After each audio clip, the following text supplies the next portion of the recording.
To the woman who fed me, raised me, and showed me exactly who I never want to be. A failure, just like her. My daughter Caroline's words hung in the air of the upscale restaurant we'd chosen for Mother's Day. Her perfectly manicured hand held up a champagne flute, her smile wide and cruel. The table, filled with my son-in-law Richard, my 2 grandchildren, and a few family friends, burst into uncomfortable laughter. I sat frozen, my hands trembling slightly in my lap. At 65, I'd thought I was past being surprised by life. Clearly, I was wrong. "Mom, you look shocked," Caroline said, her voice dripping with false concern. "Did you really think we'd keep pretending everything was fine forever?" The waiter arrived with our appetizers, oblivious to the tension. I thanked him quietly, buying myself a moment to breathe. "Caroline, perhaps this isn't the place," Richard started, but she cut him off. "It's the perfect place. After all, Mom always cared so much about appearances." She reached into her designer handbag and slid an envelope across the white tablecloth. It stopped directly in front of my plate. "Go ahead, open it," she urged, taking a sip of champagne. With unsteady fingers, I opened the envelope and pulled out a glossy brochure. Sunset Gardens Assisted Living Facility. Attached was an application with my name already filled out, and a sticky note. "Moving day next month. We've already paid the deposit." My throat tightened. Not from sadness, from rage. The kind of slow-burning anger that had been building for years. I looked at my daughter's face, so similar to my own at her age, yet somehow a stranger's. When had this happened? When had my little girl, who used to curl up in my lap during thunderstorms, become this cold woman who saw me as nothing but a burden? Memories flooded through me. Working 2 jobs after her father left us when she was 7. Putting her through college despite my own dreams being put on hold. The quiet pride I felt when she graduated law school. I raised my water glass slowly, meeting her eyes directly. To the daughter who thinks this is the end of my story. Her smile faltered slightly. I could see confusion cross her face. She'd expected tears, begging, perhaps even public humiliation. She hadn't expected calm defiance. "Mom, be reasonable," she said. "You're living alone in that big house, forgetting things sometimes. Last month you left the stove on." "Once," I said quietly. "In 40 years of cooking.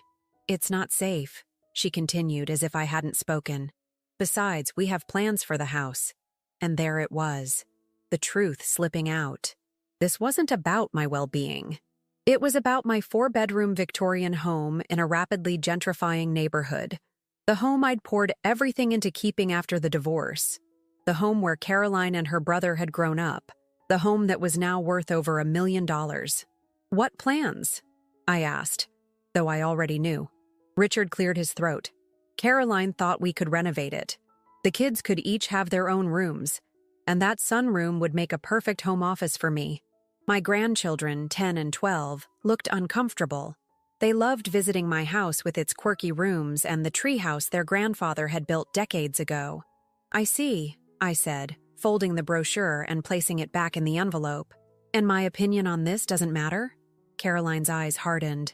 "Mom, let's be practical. You're getting older. Dad left you nothing when he divorced you. You've barely saved anything for retirement.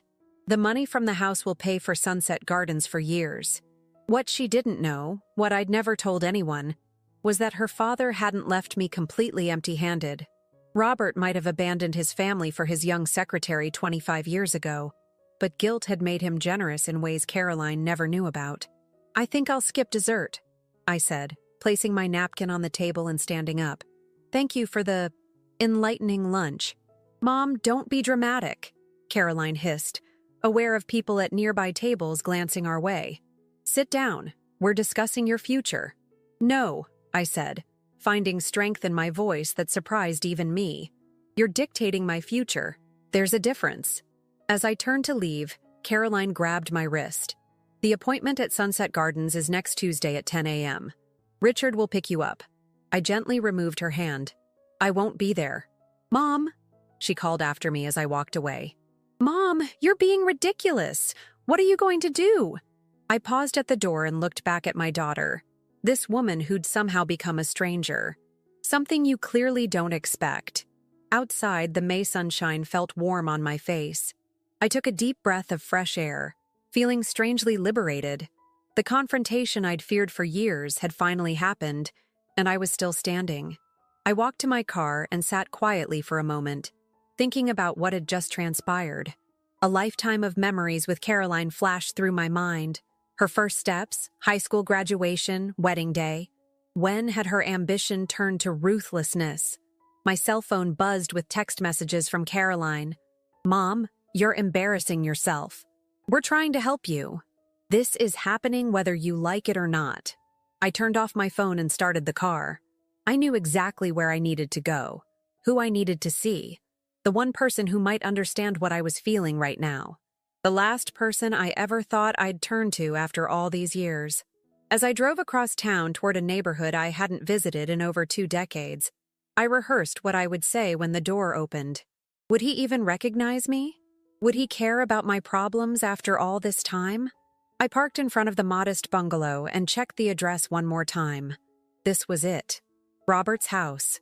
My ex-husband's home. The man who'd abandoned us but who might now be my unexpected ally.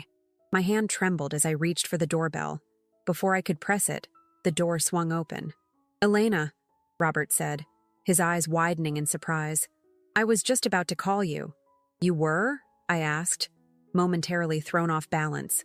"Yes," he said gravely. "It's about Caroline. There's something you need to know. Something I should have told you years ago." Robert gestured for me to come inside, his face grave. I hesitated at the threshold, memories flooding back of the last time I'd stood in this doorway. The day he told me he was leaving for Melanie, his 26-year-old secretary. The house was nothing like I'd imagined. Simple, modest even. No trace of the flashy lifestyle he'd chased when he left our family. Photos lined the entryway, many of Caroline and her brother Michael at various ages, but also newer ones of the grandchildren. "You've been keeping tabs on them," I said. Not a question, but a realization. "Coffee?" he offered, leading me to a small kitchen. He'd aged, hair now completely silver, lines etched deeply around his eyes. At 68, he looked older than his years. "What's this about Caroline?" I asked, declining to sit when he pulled out a chair. Some old habits die hard. I wouldn't get comfortable in Robert's house. He sighed heavily. "I've been wanting to tell you this for years, but it never seemed like the right time." He opened a drawer and pulled out a manila folder. "About 15 years ago, Caroline came to me for money. A lot of money." "For what?" I asked, finally taking the seat he offered. "She said she was starting a design business, needed capital." He pushed the folder toward me. "I gave her $200,000. I leafed through bank statements and a notarized loan agreement. This was right after she finished law school." "Yes, but Elena, there was never any business. She used that money for her and Richard's first house, that place in Oakwood Hills. She lied to me." I wasn't surprised Caroline had approached her father for money. They'd maintained a relationship over the years, even if it was primarily transactional. What shocked me was the betrayal of him as well. "There's more," Robert continued.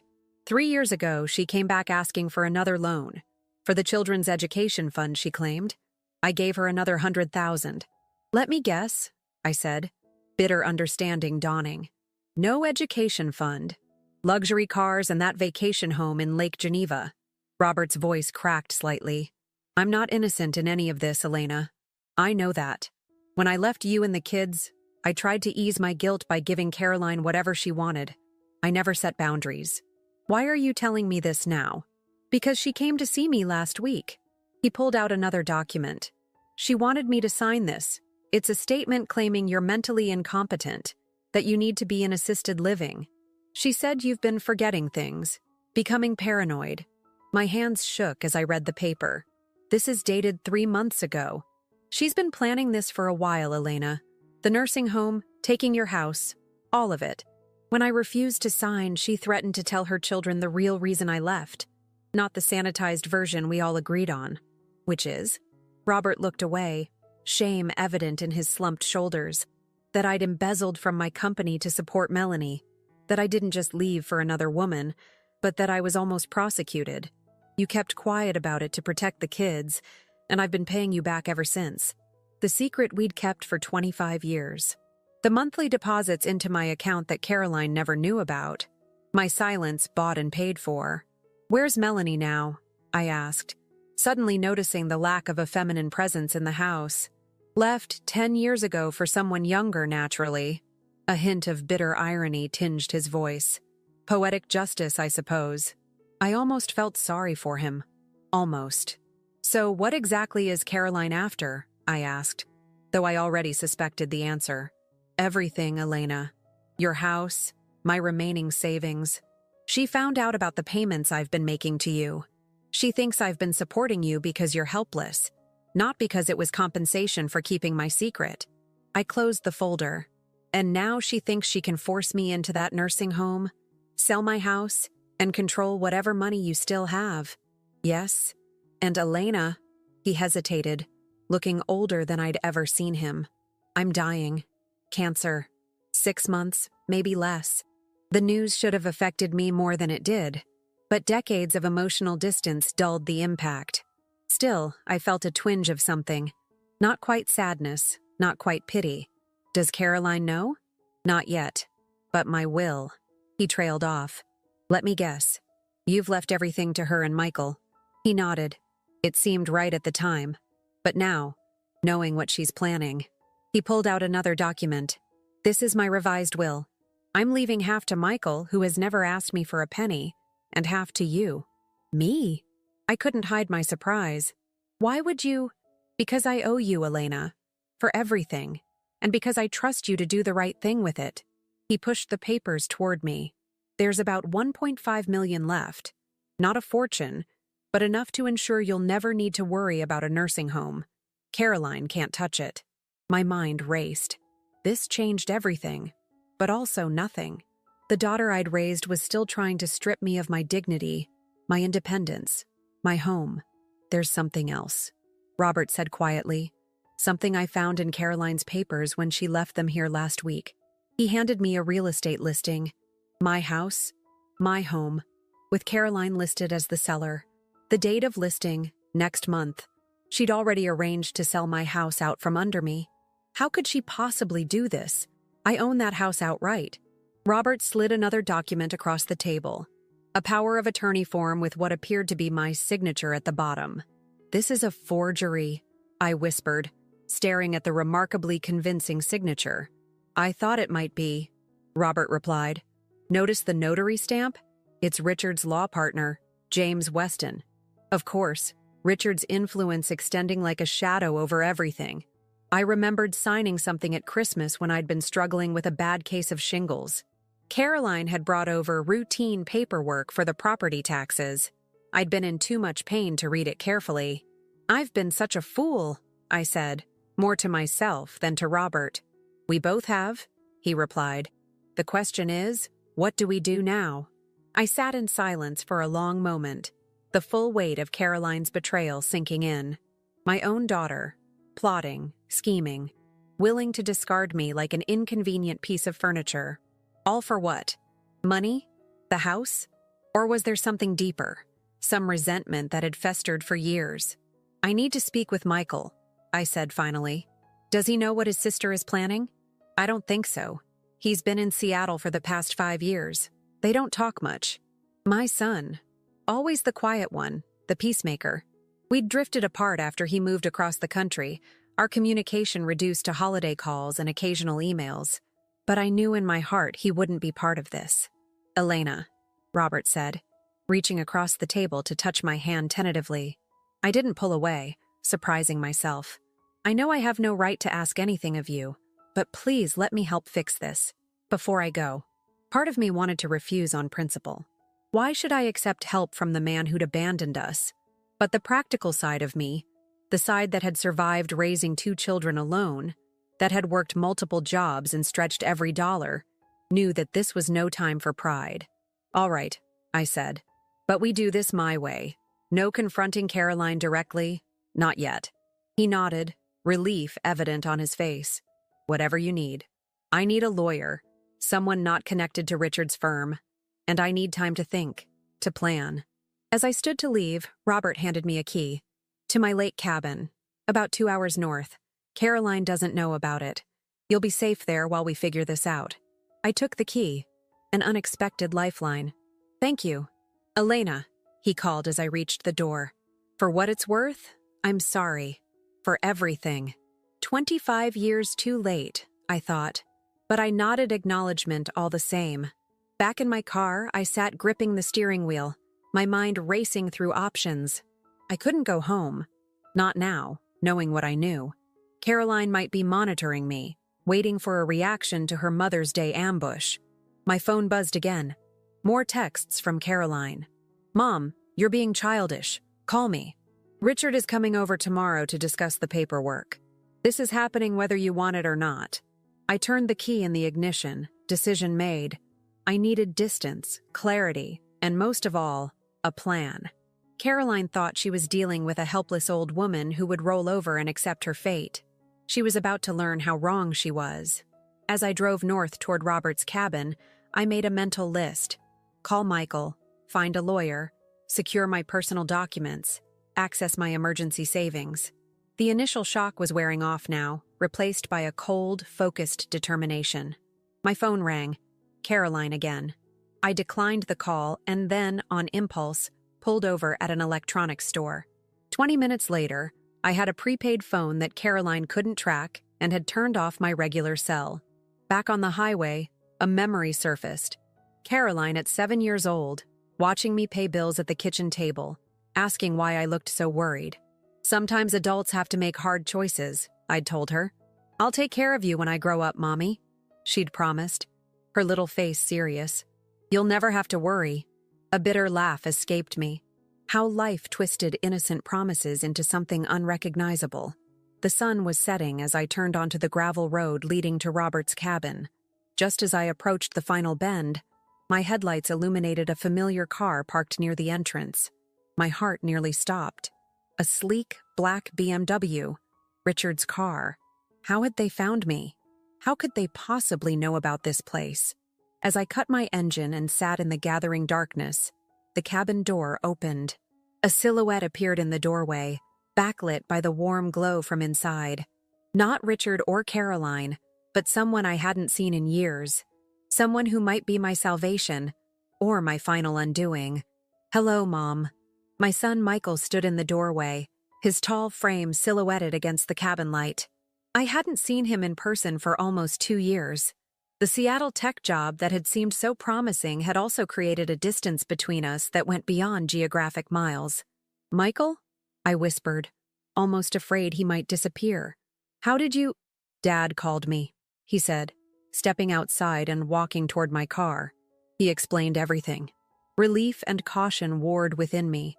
I'd always worried that Michael sided more with his father after the divorce, maintaining a cordial but distant relationship with me. You drove all the way from Seattle? I asked as he opened my car door. Flew. Landed 3 hours ago. He helped me with my hastily packed bag. Dad gave me the keys to this place years ago. I've come here sometimes to think. The cabin was warm, pine-scented, with a fire crackling in the stone fireplace. Simple furnishings, nothing extravagant. A far cry from the ostentatious lifestyle Robert had pursued after leaving us. I've made some calls, Michael said, gesturing for me to sit in a worn leather armchair. Lisa is flying in tomorrow. Lisa? I hadn't heard that name in years. My daughter-in-law, or rather Michael's ex-wife. They'd divorced amicably 5 years ago, but I'd always had a special bond with Lisa. A family law attorney with a razor-sharp mind and an equally sharp tongue. She's the best lawyer I know, Michael explained, handing me a mug of tea. And she still cares about you, Mom. She was furious when I told her what Caroline is trying to pull. I cupped the warm mug in my hands, studying my son's face. At 38, he looked more like his father than ever. The same strong jawline, the contemplative eyes. But there was a gentleness Robert had never possessed. Tell me everything, he said, from the beginning. So I did. The gradual distancing from Caroline over the years. The subtle comments about my memory, my competence, the Mother's Day ambush, the nursing home brochure. Finding out about the forged power of attorney and the pending house sale. Michael listened without interrupting, his expression growing darker with each revelation. When I finished, he was silent for a long moment.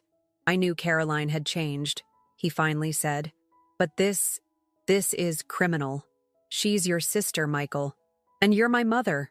He leaned forward, his voice low and determined. Caroline crossed a line. Several lines. She's not getting away with this. The old me, the peacekeeper, the conciliator, would have tried to soften his anger, to find excuses for Caroline's behavior. But that version of me seemed to have disappeared somewhere between the restaurant and Robert's house. What's the plan? I asked instead. Michael pulled out his laptop. First, we document everything. The forged power of attorney is our smoking gun. That's forgery and fraud. Lisa will help us get an injunction to stop any sale of your house. My Caroline has connections through Richard's firm, I reminded him. So do we, Michael countered. Lisa's firm specializes in elder law and financial abuse cases. Plus, she has no love lost for Richard. I remembered the tension between them at Michael and Lisa's wedding. Richard making condescending remarks about little lawyers from state schools, not realizing Lisa had graduated top of her class from the same Ivy League institution as he had. There's something else, Michael said, his expression softening. I found these when I was setting up the cabin for you. He handed me a small wooden box I recognized immediately, my mother's jewelry box. I'd given it to Robert for safekeeping during our divorce when my living situation was unstable. Inside were my grandmother's pearl necklace, my mother's wedding ring, and several family heirlooms I'd assumed were lost years ago. He kept them all this time, I whispered, running my fingers over the smooth wood. He said they were always yours, that he was just waiting for the right time to return them. Michael hesitated. Mom, I know what Dad did was unforgivable, but I think he's genuinely trying to make amends now. I closed the box gently. Sometimes amends come too late, Michael. Maybe, he acknowledged, but they still matter. We spent the next few hours strategizing, my teacher's organizational skills meshing with Michael's technical savvy. He helped me secure my bank accounts with new passwords, documented the forged power of attorney, and drafted a timeline of Caroline's suspicious activities. Around midnight, exhaustion finally caught up with me. Michael showed me to the cabin's small bedroom, promising to take the couch. Try to get some sleep, Mom. Lisa will be here in the morning, and we'll have a lot to do. Alone in the unfamiliar room, I finally allowed myself to feel the full weight of the day's revelations. The betrayal cut deep, not just Caroline's schemes, but the realization that I'd been blind to who she'd become.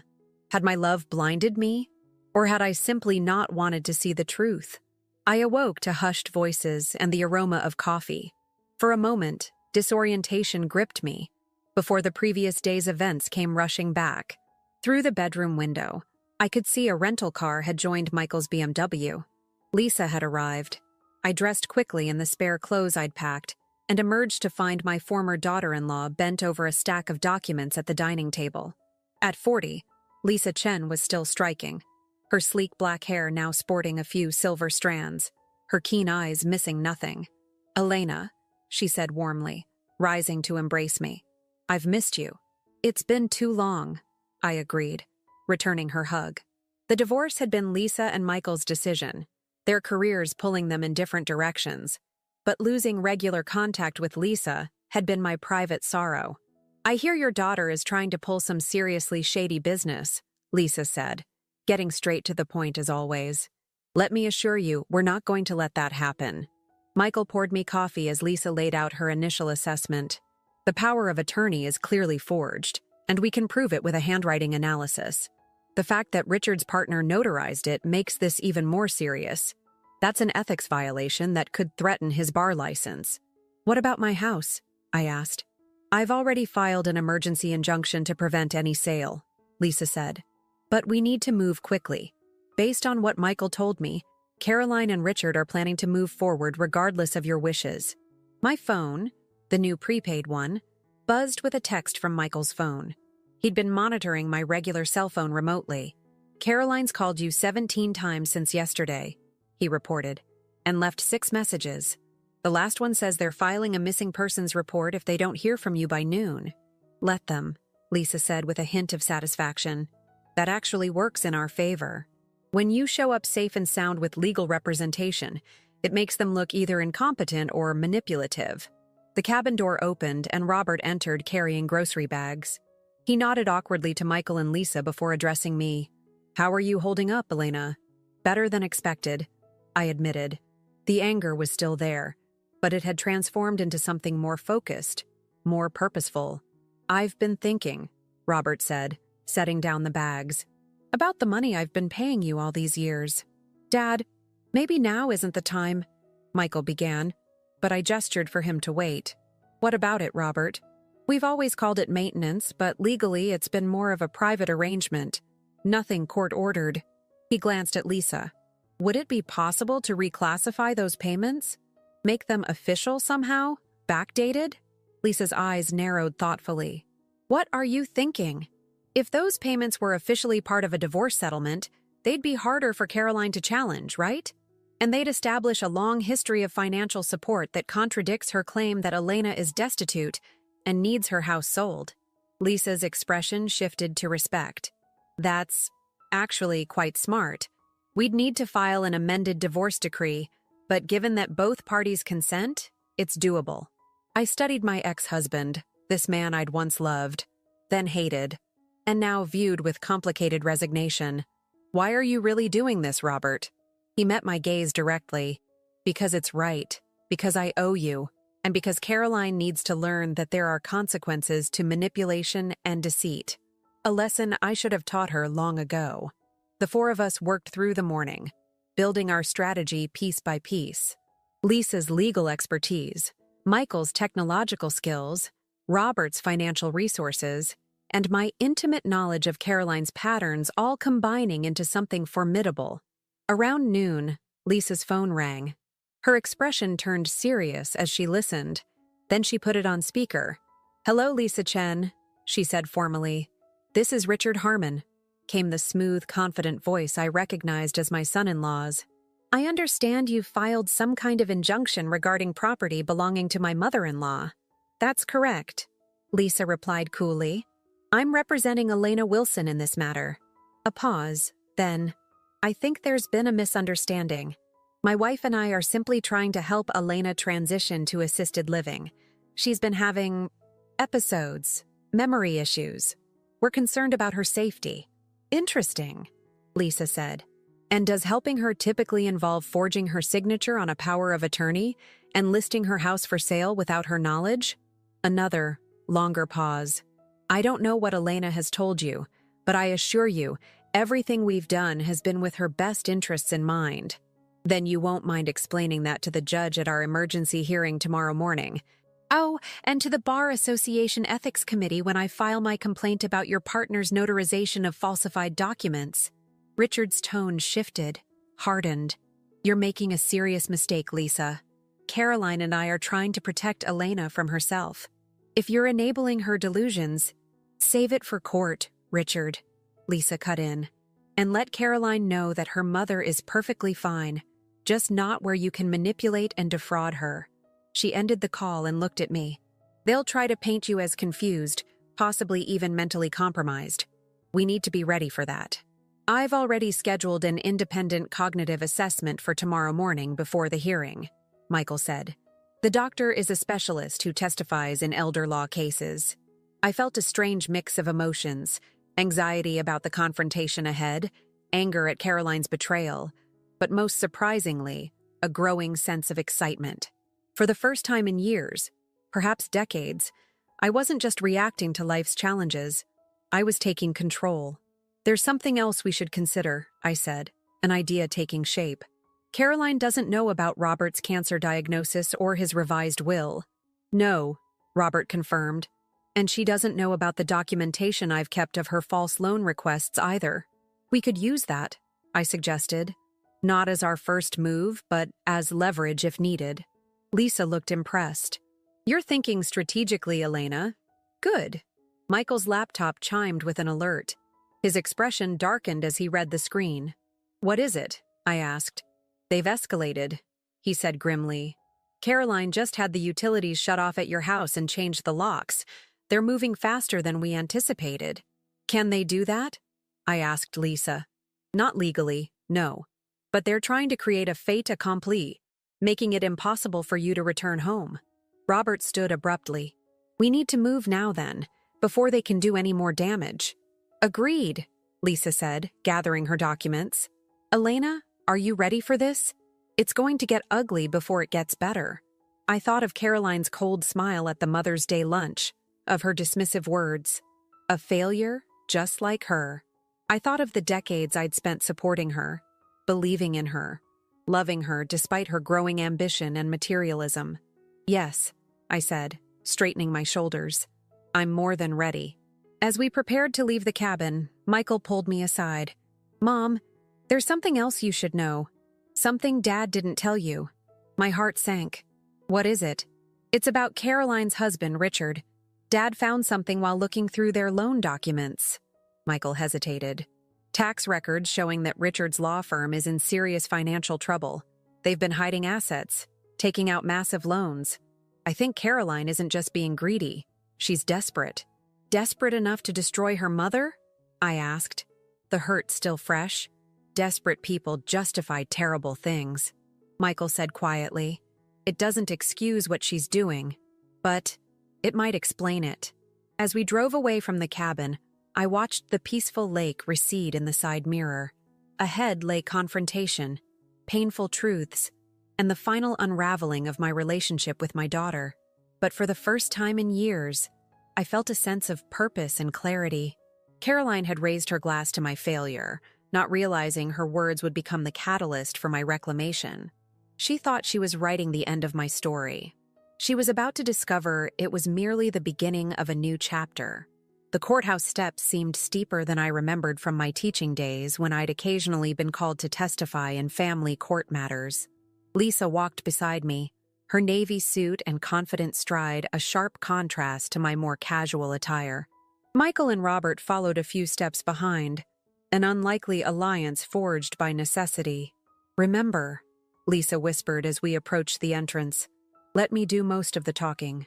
Judge Martinez knows me, and she has a reputation for being tough but fair, especially in elder abuse cases. Elder abuse. The term still shocked me. In my mind, elder abuse happened to frail, isolated seniors without family, not to relatively healthy 65-year-olds with 2 adult children and grandkids. But as Lisa had explained during our preparation, financial exploitation by family members was actually one of the most common forms. We'd arrived early to avoid a confrontation before the hearing, but as we entered the courthouse lobby, I saw them. Caroline and Richard, heads bent together in conversation with a distinguished-looking older man I recognized as James Weston, Richard's law partner and the notary on the forged power of attorney. Caroline noticed us first. Her perfectly composed expression flickered momentarily with surprise before settling into something harder. She nudged Richard, who straightened and smoothed his tie. "Mom," Caroline called out, her voice carrying across the marble floor. "Thank God you're all right. We've been worried sick." She strode toward me, arms outstretched as if for an embrace, a performance for any observers. I stood my ground, making no move to meet her halfway. "Save the theatrics, Caroline," I said quietly. "They won't work anymore." Her arms fell to her sides, her mask slipping just enough to reveal the calculation beneath. "What's going on? Dad? Michael? What are you both doing here?" Her eyes narrowed at Lisa. "And why is she involved?"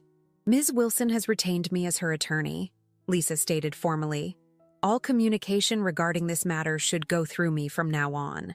Richard stepped forward, his handsome face arranged in an expression of concerned confusion. "Elena, there seems to be some misunderstanding. We're only trying to help you. The house is too much for you to manage alone, and the equity would secure your care for years." "The only misunderstanding," I replied evenly, "is your belief that I would allow my own daughter to steal my home and lock me away." Caroline flushed, glancing around nervously at nearby people who had begun to take notice of our confrontation. "Mom, you're confused. Remember how you left the stove on? How you got lost driving to the grocery store last month?" "I wasn't lost, Caroline. I decided to take a different route to avoid construction. She's been doing this for months, Caroline said to no one in particular, her voice rising theatrically, making excuses, covering for memory lapses. It's why we've been so worried. That's enough, Lisa cut in sharply. Save your performance for the judge. Though I should warn you, Judge Martinez has seen every trick in the book when it comes to family members trying to seize assets under the guise of concern. Richard placed a restraining hand on Caroline's arm, murmuring something in her ear. Her face hardened as she looked from me to Robert. So this is how it's going to be? You're all ganging up against me when I'm just trying to protect Mom's future? No, Caroline, I said, finding strength in the truth.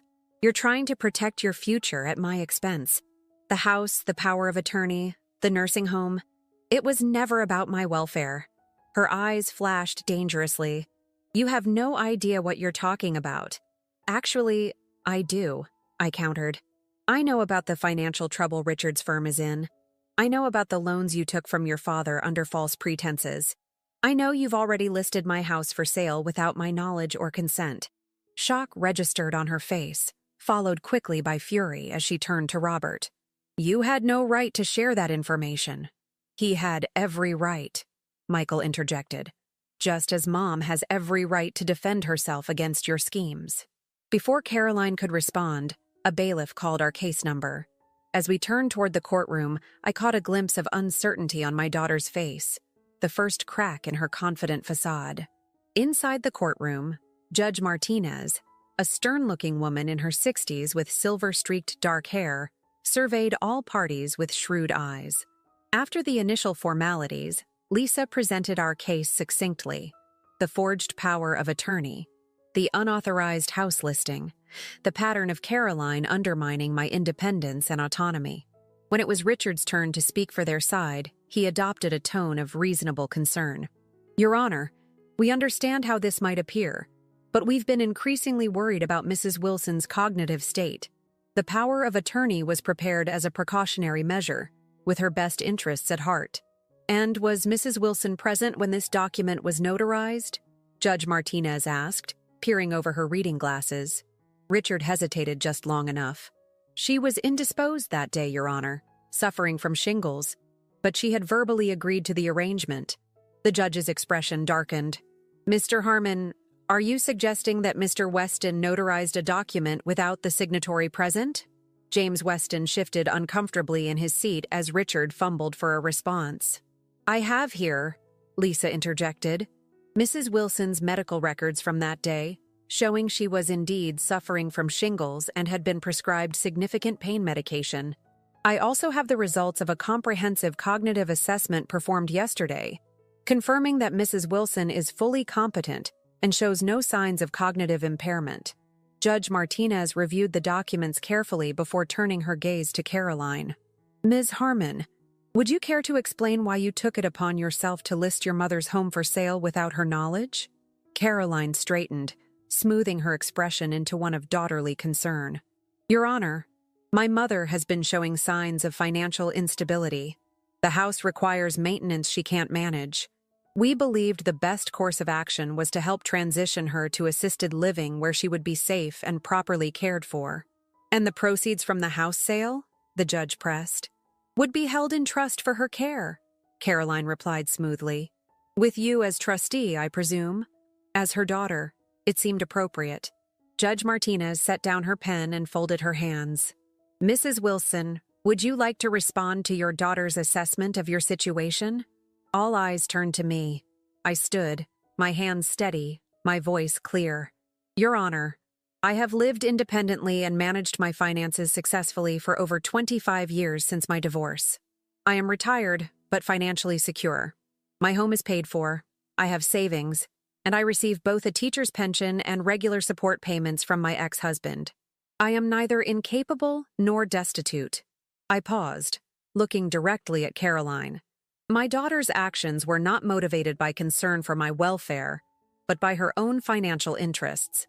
She and her husband took steps to seize control of my assets without my knowledge or consent, using a forged document to do so. The hearing continued for another hour, with financial records presented, testimonies given. Robert confirmed the payments he'd been making to me for years, now officially documented as part of an amended divorce settlement. The medical specialist testified to my cognitive health. Michael provided evidence of the unauthorized changes to my house locks and utilities. Throughout it all, I watched Caroline's expression shift from confident to concerned to something close to panic as the weight of evidence mounted against her. Richard maintained his composure better, but the tightness around his eyes betrayed his growing awareness that their plan was unraveling. When Judge Martinez finally delivered her ruling, her words fell like hammer blows. The court finds clear evidence of attempted financial exploitation. The power of attorney is hereby invalidated.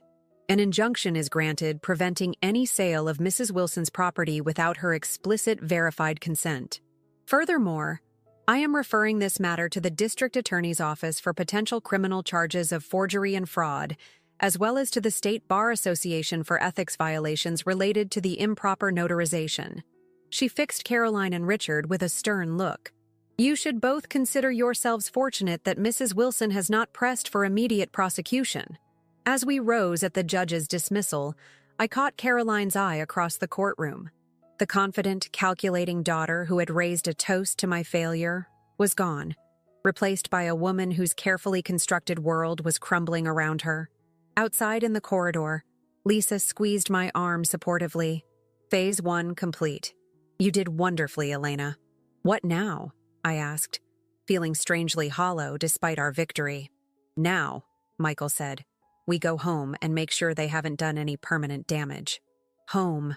The word carried both comfort and unease.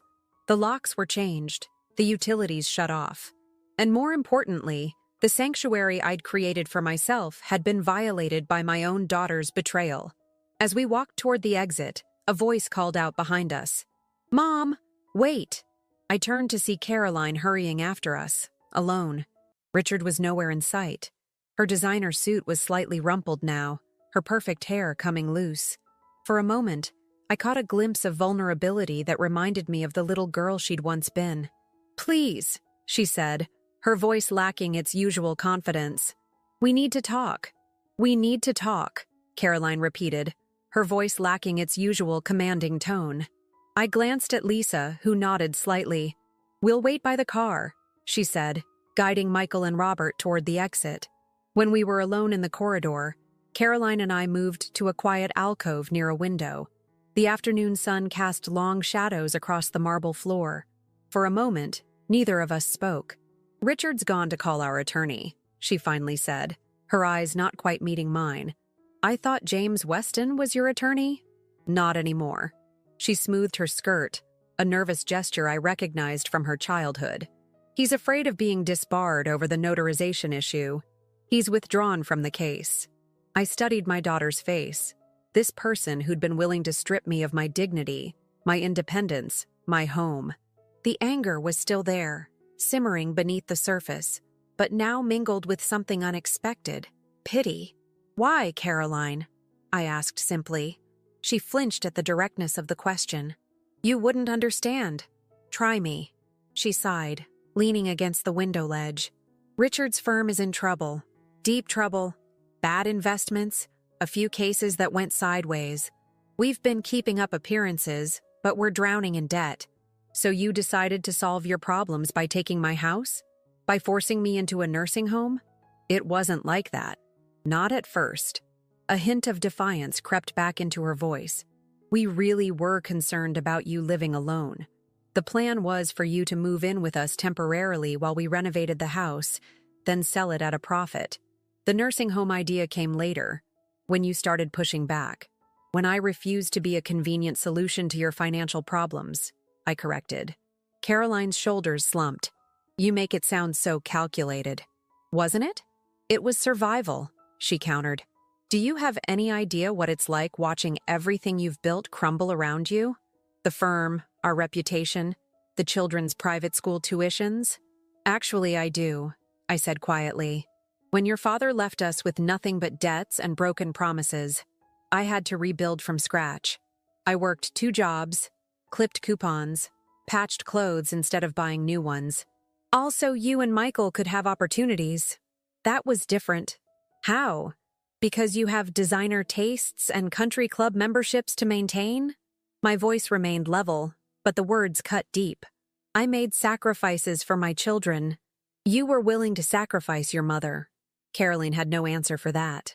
She stared out the window at the courthouse square below, where ordinary people went about their lives, facing their own private struggles. What happens now? She finally asked. That depends on you, I replied. The judge has referred the case for potential criminal charges. Lisa believes we have enough evidence for a conviction. Fear flickered across Caroline's face. You'd do that? Send your own daughter to jail? The old me, the peacekeeper, the self-sacrificing mother, would have backed down immediately. But that woman had disappeared somewhere between the Mother's Day toast and the courtroom battle. I don't want to, I said honestly, but I will if I have to. The question is whether you're willing to take responsibility for your actions. What does that mean exactly? It means acknowledging what you did, making amends, accepting consequences. She laughed bitterly. And what would those consequences be? For starters, a formal apology. To me, to your father, to your brother. Then returning the money you took from your father under false pretenses. Finally, seeking help. Financial counseling at minimum. Therapy if you're willing. You want me to go to therapy? She sounded incredulous. I want you to understand why you thought it was acceptable to destroy your mother's life to maintain your lifestyle. Caroline pushed off from the window ledge, pacing the small alcove. And if I agree to all this, the criminal charges go away? I'll ask Lisa to pursue a civil resolution instead, I confirmed.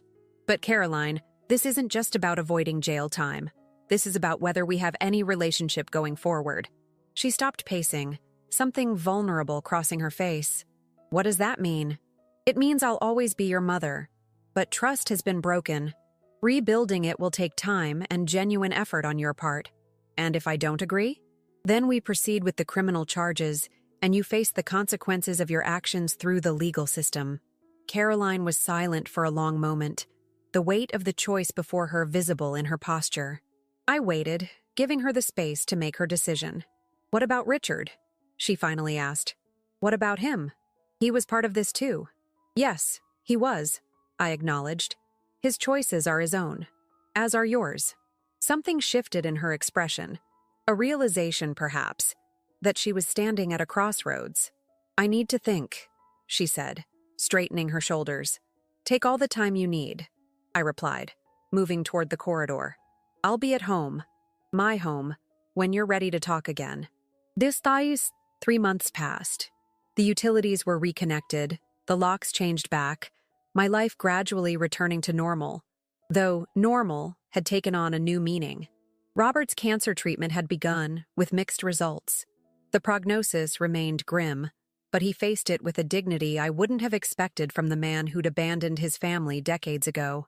Michael visited regularly from Seattle, rebuilding our relationship one conversation at a time. As for Caroline, she'd made her choice the day after the hearing. Richard had wanted to fight the charges, to take his chances in court. Caroline had chosen differently. The apology came first, stiff and formal initially, but becoming more genuine as she talked. The financial restitution to Robert followed, along with her agreement to attend counseling, both for her financial decisions and for the deeper issues that had led to her behavior. Richard had filed for divorce a week later, unwilling to accept the path of accountability Caroline had chosen. His law firm was under investigation, his career in shambles. The grandchildren spent weekends with me now while Caroline worked to rebuild her life, taking a position at a small legal aid office, a far cry from the prestigious corporate law she'd practiced before. Today, she was coming for tea, a Sunday tradition we'd established during her journey toward amends. Our relationship remained fragile, measured in small moments of reconnection rather than the easy closeness we'd once shared. Trust was a seedling that required constant tending. The doorbell rang precisely at 3. Caroline was punctual as always. I opened the door to find her holding a small package and a manila envelope. "Hi, Mom," she said, the greeting still carrying a trace of awkwardness. "I brought scones from that bakery you like." "Come in," I replied, accepting the package. "The kettle's just boiled." In the kitchen, she watched as I arranged the scones on a plate, her eyes taking in the subtle changes I'd made to the house. New curtains, a different arrangement of furniture, small assertions of my continuing independence. "How's Dad?" she asked, accepting the cup of tea I offered. "About the same. The treatments are difficult, but he's determined." I didn't elaborate on the growing friendship that had developed between Robert and me. Not romance, but a kind of peace neither of us had expected to find. Caroline nodded, turning the envelope in her hands nervously. "I have something for you. From the counseling." She slid the envelope across the table, an echo of that Mother's Day lunch that seemed both recent and distant at the same time. Inside was a letter, handwritten on several pages. "It's everything I couldn't say out loud," she explained. "About why I did what I did. About the person I became without even realizing it.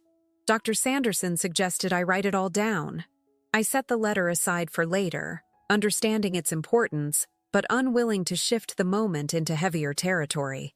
"Thank you. I'll read it after you leave." "There's something else," she said, her voice steadier now. "I've been offered a position with the Elder Law Clinic. It's a huge pay cut from corporate law, but it feels right. Using my legal knowledge to prevent what I almost did to you." Pride, unexpected and warm, bloomed in my chest. That's wonderful, Caroline." "Is it?" Uncertainty clouded her features. "After everything?" "Redemption isn't about erasing the past," I said, finding wisdom in words I hadn't planned. "It's about creating a different future." Her eyes glistened with unshed tears. "I don't deserve your forgiveness." "Probably not," I agreed with gentle honesty. "But you're working to earn it, and that matters." We sipped our tea in a silence that felt, if not comfortable, at least less strained than before. "The kids miss the treehouse," she said eventually. "They were wondering if they could come over next weekend to play in it." "I'd like that," I replied.